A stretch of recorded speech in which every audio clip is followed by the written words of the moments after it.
नमस्कार, आप सभी को स्वागत है साथियों आज हम लोग वृत्त के बारे में पढ़ेंगे। वृत्त पढ़ना इसलिए जरूरी है क्योंकि एनटीपीसी के एग्जाम में वृत्त से बहुत सारे क्वेश्चन आए थे। हर एक शिफ्ट में लगभग एक आध क्वेश्चन था, किसी किसी शिफ्ट में दो दो क्वेश्चन थे। तो आज हम वृत्त के बारे में पढ़ेंगे, लेकिन एक चीज ध्यान रखना हमें, हम ये जो वृत्त हम लोग पढ़ेंगे ये कोनिक सेक्शन का वृत्त होगा। कोनिक सेक्शन का मतलब शंकु परिच्छेद वाला वृत्त होगा। एक तो आप एरिया रिलेटेड टू सर्किल पढ़ते हैं, वृत्तों से संबंधित क्षेत्रफल, उसमें आप पाई आर स्क्वायर, परिधि ये सब निकालते हैं। लेकिन जो ये वृत्त पढ़ेंगे आप, ये कोऑर्डिनेट ज्योमेट्री का है, या जिसे हम कहें निर्देशांक ज्यामिति, उस वाले वृत्त को पढ़ना है, क्योंकि रेलवे उसी वाले वृत्त को ज्यादा पूछती है, जिसमें वृत्त का समीकरण रहता है। उस समीकरण के सहारे से हम लोग त्रिज्या निकालते हैं, केंद्र निकालते। तो जो आज हम लोग वृत्त पढ़ेंगे वो शंकु परिच्छेद वाला है, क्योंकि जो रेलवे होता है जिसको अंग्रेजी में कोनिक सेक्शन कहते हैं, इस कोनिक सेक्शन का देखा जाए वृत्त होता है पार्ट, फिर परवलय होता है, इसको अंग्रेजी में पैराबोला, फिर अति परवलय जिसको हाइपरबोला कहते हैं। तो ये जो वृत्त हम लोग पढ़ेंगे ये शंकु परिच्छेद वाला वृत्त होगा। शंकु परिच्छेद क्या होता है? ये शंकु है, तो जब इस शंकु से यहां से एक सेक्शन बनाया जाता है कोनिक, इस कोन का एक सेक्शन जब यहां से निकाला जाएगा, मान लीजिए, तो अगर ऐसे छोटा सा निकाला गया तो सर्किल टाइप का बना तो वो सर्किल, फिर ऐसे अगर इस टाइप का बना तो परवलय। ठीक साथियों, तो इस टाइप के हम लोग कोनिक सेक्शन वाला वृत्त को पढ़ेंगे। इस कोनिक सेक्शन के वृत्त को हम पढ़ने के लिए क्या होगा, हमें वृत्त का समीकरण का फॉर्मूला याद होना चाहिए, क्योंकि अगर फॉर्मूला कहिए या उस समीकरण का रूप याद होना चाहिए, मानक रूप कि कैसा समीकरण है। तो आइए देखिए,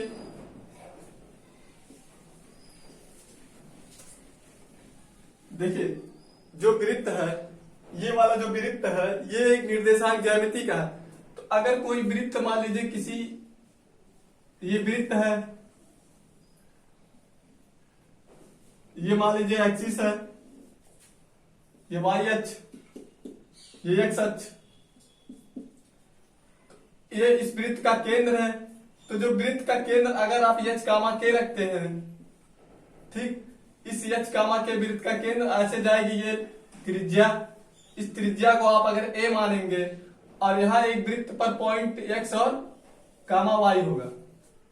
तो अगर त्रिज्या, देखिए, अगर त्रिज्या व केंद्र जब ज्ञात होता है, तो जो वृत्त का समीकरण होता है, जब आपको केंद्र पता हो और त्रिज्या पता हो, मतलब केंद्र का निर्देशांक पता हो, क्योंकि ये हमने बताया नहीं, ये कोनिक सेक्शन का पार्ट है। कोनिक सेक्शन का मतलब आप निर्देशांक ज्यामिति से इसको हल करेंगे।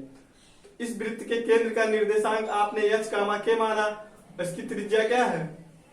ए है, और इस परिधि पर एक बिंदु एक्स कामा वाई है। तो अगर ऐसे वृत्त का समीकरण आपको निकालना है, उस समीकरण का रूप क्या होगा, स्टैंडर्ड फॉर्म क्या होगा? अगर त्रिज्या और केंद्र जब ज्ञात होता है तो उस समीकरण का फॉर्मेट होता है एक्स कामा एच का square plus y minus k का होल स्क्वायर बराबर त्रिज्या का स्क्वायर, त्रिज्या के दर पे क्या है? ए का स्क्वायर। ये क्या हो गया? वृत्त का समीकरण। ठीक, ये क्या हो गया? वृत्त का समीकरण। इसका प्रयोग कहां होगा? अभी देखिए, अगर आपसे कोई परीक्षा मान लीजिए टीपीसी 9 मार्च की शिफ्ट में पूछा गया कि एक वृत्त का केंद्र -2,3 दिया गया है, उसकी त्रिज्या 4 है, तो उस वृत्त का समीकरण क्या होगा? तो उस वृत्त का समीकरण हमने कहा कि जब त्रिज्या और केंद्र का निर्देशांक पता है आपको, तो आप इस वृत्त के मानक, इस समीकरण के फॉर्मेट में केंद्र का निर्देशांक का मानक देंगे एच कामा के का, फिर त्रिज्या का मानक देंगे, आप तुरंत वृत्त का समीकरण निकाल लेंगे।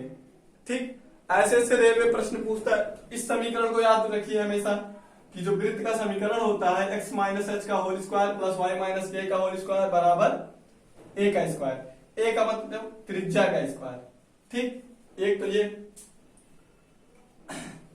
अब यही वृत्त अगर साथियों यही वृत्त का केंद्र जो है यहां हो जाए मूल बिंदु पर, मतलब यहां वृत्त अगर हम खींच दें तो ये वृत्त का केंद्र हो जाए मूल बिंदु मतलब 0 0। जब वृत्त का केंद्र 0 0 हो जाएगा इसका मतलब जब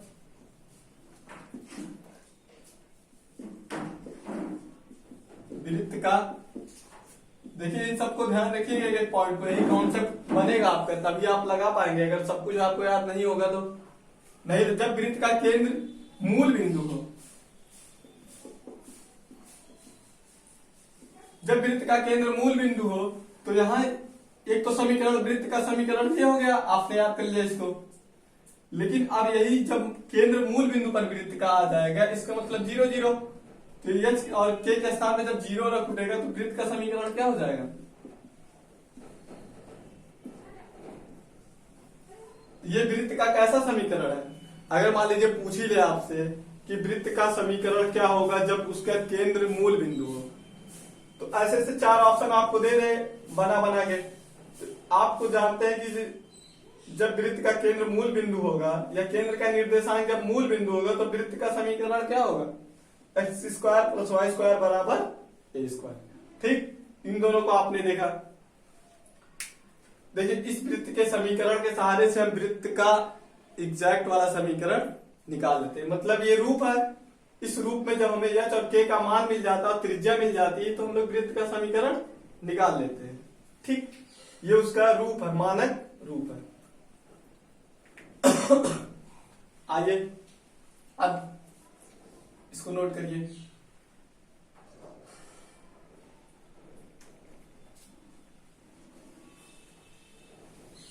देखिए ये जो वृत्त आप पढ़ेंगे आपको निर्देशांक ज्यामितीय आना चाहिए, क्योंकि जब कुछ कठिन प्रश्न बनेंगे, मान लीजिए जब कठिन प्रश्न ऐसे आ जाएंगे कि वृत्त पे कोई स्पर्श रेखा जा रही है, तब उस वृत्त का समीकरण क्या होगा? या दो वृत्त आपस में टकरा रहे हैं या स्पर्श कर रहे हैं, टकराने नहीं स्पर्श कर रहे हैं, तब कैसे हम वृत्त का समीकरण निकालेंगे? ऐसे से बहुत सारे स्टेटमेंट बनेंगे जब क्वेश्चन ज्यादा टफ देगा। अगर क्वेश्चन त्रिज्या वृत्त का समीकरण निकालने को कहेगा तो आप अगर केंद्र का निर्देशांक पता होगा और ये त्रिज्या पता होगी, तुरंत आप उस रूप में मानक रूप में रख देंगे, वृत्त का समीकरण आ जाएगा। अब देखिए अब जो होगा एक वृत्त का व्यापक समीकरण होता है, वृत्त का व्यापक समीकरण।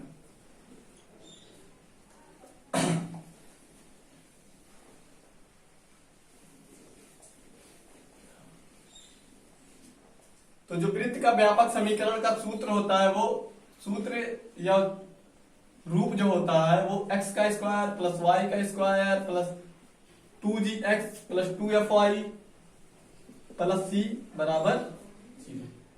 ये वृत्त का व्यापक समीकरण का रूप है। इस व्यापक समीकरण के सहारे से देखिए अब ये वृत्त का व्यापक समीकरण है का रूप है, तो अगर हम इस रूप से त्रिज्या निकालें तो जो त्रिज्या का सूत्र बनता है वर्गमूल के अंदर g का स्क्वायर प्लस f का स्क्वायर माइनस c। इसको आप जरूर नोट करिए, वेरी वेरी इंपॉर्टेंट, क्योंकि इसी के सहारे से आप त्रिज्या निकालेंगे वृत्त का। जब वृत्त का समीकरण, अब देखिए रेलवे ने यही ज्यादातर रेलवे ने 2 ही सरल प्रश्न पूछा था। एक तो वृत्त का समीकरण देके त्रिज्या और केंद्र पूछा, एक तो त्रिज्या और केंद्र देके वृत्त का समीकरण पूछा। ये तो सरल वाले हो गए थे। कुछ कठिन भी आएंगे, वो उसको भी बताया जाएगा कि कैसे कैसे प्रश्न आए थे। ठीक, तो यहां अब अगर ऐसे समीकरण दे दिया गया है, व्यापक समीकरण है, तो जो केंद्र होता है वो माइनस जी का माइनस एफ होता है। ठीक, ये होता है। अब देखिए त्रिज्या क्या हो गई? जी का स्क्वायर प्लस एफ का स्क्वायर माइनस सी। अब शर्त देखिए, शर्त पहली शर्त, अगर जी एफ माइनस सी का मान 0 से बड़ा है। अगर 0 से बड़ा है ये पूरा, इसका मतलब इसके अंदर क्या आएगी, धनात्मक कोई चीज 0 से बड़ी, अगर 0 से बड़ा है ये पूरा G square plus F square minus C अगर 0 से बड़ा है तो इसका मतलब ये पूरा क्या है, धनात्मक है। तो धनात्मक चीजें क्या होती है, वास्तविक, क्योंकि करड़ी के अंदर धनात्मक चीजें भी क्या होती है, वास्तविक होती है, वास्तविक संख्या होती है। इसका मतलब जो वृत्त होगा कैसा होगा, वास्तविक। ठीक। अब दूसरी शर्त, इसी का मान अगर 0 से छोटा हो, 0 से छोटा होने का मतलब 0 सबसे बड़ा होगा, तो ये 0 से छोटा होने का मतलब ये माइनस में, जब ये माइनस में तो यहाँ करड़ी के अंदर माइनस में आएगा कुछ, क्योंकि इसका मान अगर 0 से छोटा होगा तो ये माइनस में आएगा। 0 से छोटा मतलब माइनस वाली संख्या 0 से छोटी होती है, तो यहाँ माइनस में आएगा। आपको बताया गया था करड़ी के अंदर जब कोई माइनस आ जाता है तो इसका मतलब वो संख्या क्या होती है, काल्पनिक। उसी तरीके इसमें भी जो वृत्त होगा वो कैसा होगा, काल्पनिक होगा। वृत्त कैसा होगा, काल्पनिक। ठीक। अब दूसरी शर्त, एक तो बड़ा एक तो छोटा है, अब 0 के बराबर अगर हो जाए। तीसरा शर्त, जी प्लस एफ का स्क्वायर माइनस सी का मान अगर 0 के बराबर हो जाए तब वृत्त कैसा होगा। तो अगर ये 0 के बराबर हो जाएगा इसका मतलब त्रिज्या कितनी आ जाएगी, 0। अगर इसका मान 0 के बराबर हम शर्त में रखें तो इसका मतलब त्रिज्या 0, त्रिज्या 0, तो इसका मतलब जो वृत्त है वो एक बिंदु होगा, बिंदु टाइप का होगा। ठीक। ये थी शर्तें। आइए, अभी तक हम लोग ने केवल यही दोनों सरलों टाइप के बारे में सीखा, दोनों सरल, इनके सारे सब क्वेश्चन लगाएंगे, फिर उसके बाद जब आगे और थ्योरी बताई जाएगी फिर और सारे क्वेश्चन। ठीक। अब इन दोनों समीकरण को याद कर लीजिए आप। पहला समीकरण मानक वाला x माइनस एक्स का whole square plus y minus k का होल स्क्वायर बराबर a का स्क्वायर। और वृत्त के व्यापक समीकरण क्या होता है, x का स्क्वायर प्लस y का square plus 2gx plus 2fy plus c बराबर 0। तो इस टाइप के लिए तो त्रिज्या का सूत्र क्या होता है, g का स्क्वायर प्लस f का स्क्वायर माइनस c। ठीक। और केंद्र का format minus g minus f। आइए प्रश्नों को हल करेंगे हम लोग।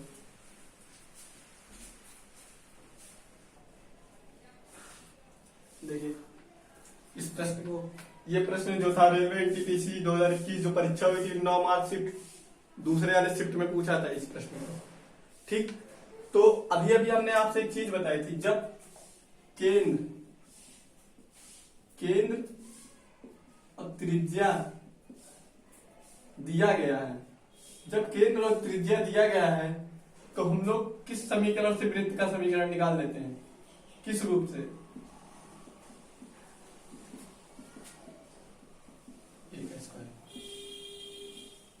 ठीक। जब हमें वृत्त का समीकरण निकालना होता है, जब हमें वृत्त का समीकरण निकालना होता है और केंद्र का निर्देशांक और त्रिज्या दी रहती है तो हम तुरंत इसी में रख देते हैं। ठीक। अगर हमें जब ये दिया है केंद्र और त्रिज्या दिया तब इसके सहारे से तुरंत समीकरण निकाल लेते हैं। लेकिन अगर जब समीकरण दिया हो वृत्त का, जब वृत्त का समीकरण दिया हो तब हम कौन सा व्यापक वाला लगा के क्या निकालते हैं। मान लीजिए, देखिए एनटीपीसी ने ये भी एक तो ये पूछा था, एक तो इसका पलट मतलब वृत्त का समीकरण दे के त्रिज्या पूछा था। तो जब वृत्त का समीकरण मान लीजिए दे दिया उसने,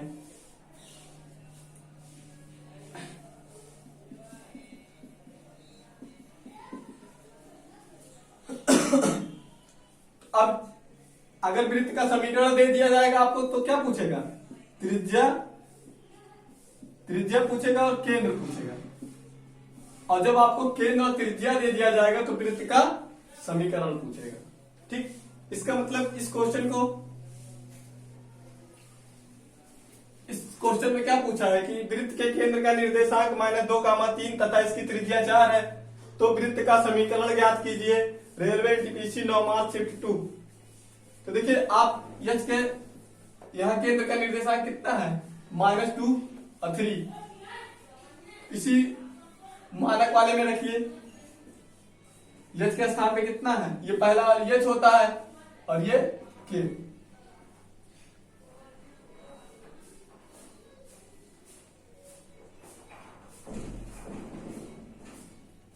यहां पे माइनस,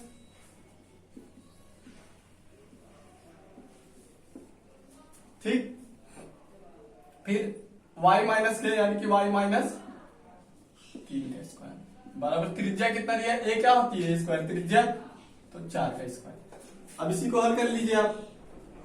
x ये ब्रैकेट खुलेगा, x प्लस 2 का whole square plus y minus 3 का होल स्क्वायर बराबर 16, 4 चौक 16। अब आप इसी को हल करेंगे तो एक्स स्क्वायर प्लस ये क्या आ जाएगा 4, फिर प्लस 4x, इसको पूरा खोलेंगे। फिर इसको वाई स्क्वायर प्लस 9, यहां माइनस है तो माइनस 2 तिहाई 6, इसका मतलब 6y बराबर 16। देखिए x a का स्क्वायर प्लस b का स्क्वायर प्लस 2ab मतलब x 2 का गुणा x, फिर वो यानी कि 2 दूनी 4x, फिर इसको ओपन करेंगे। हाँ ठीक। अब देखिए x और x स्क्वायर और y स्क्वायर को पास में ले आइए, फिर प्लस 4x माइनस 6y को पास में, ये 4 9 4 13, ठीक। 13 और 16 को इधर लाएंगे तो प्लस 13 माइनस 16।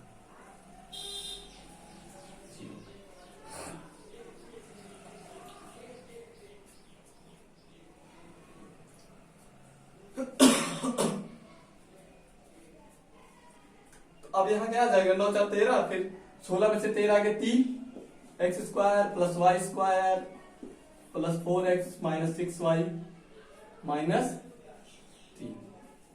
यही क्या होगा वृत्त का समीकरण, ठीक। देख लीजिए इसको।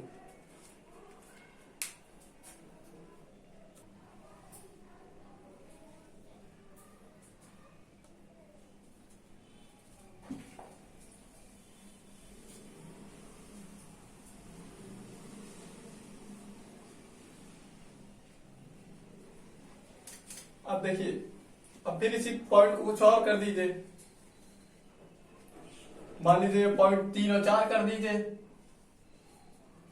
और त्रिज्या 5 कर दीजिए। त्रिज्या 5 कर दीजिए, फिर वृत्त का समीकरण निकालिए। तो त्रिज्या और केंद्र का निर्देशांक और त्रिज्या जब पता है तो तुरंत हम किस में रखेंगे, मानक वाले में। यही होता है रूप उसका मानक का, x माइनस एच का whole square plus y minus k का होल स्क्वायर बराबर 1 त्रिज्या का स्क्वायर, यानी त्रिज्या के स्थान में हम क्या मानते हैं स्क्वायर। तो x तो रख दीजिए h कामा के मतलब केंद्र का निर्देशांक होता है h कामा के, तो h कामा के का मतलब 3 और 4, तो x माइनस 3 का whole square plus y minus 4 का होल स्क्वायर बराबर वो 5 का स्क्वायर, ठीक। ऐसे ऐसे प्रश्न पूछे गए थे। x का स्क्वायर यहाँ 9, फिर माइनस 6, फिर यहाँ y का स्क्वायर प्लस 16 माइनस 8y, क्योंकि यहाँ माइनस था। और यहाँ क्या हो जाएगा 25 अब x और x स्क्वायर और y स्क्वायर को साथ ले आइए, क्योंकि यही वृत्त के समीकरण को बताता है कि x स्क्वायर और y स्क्वायर रहता है साथ में, तो वृत्त का फॉर्मेट बनाता है। तो वृत्त का समीकरण माइनस 6x वाले को इधर, फिर माइनस 8y को इधर, फिर 9 16 9 25, 16 9 25 और 25 उधर आएगा, कट जाएगा, इसका मतलब बराबर 0, ठीक।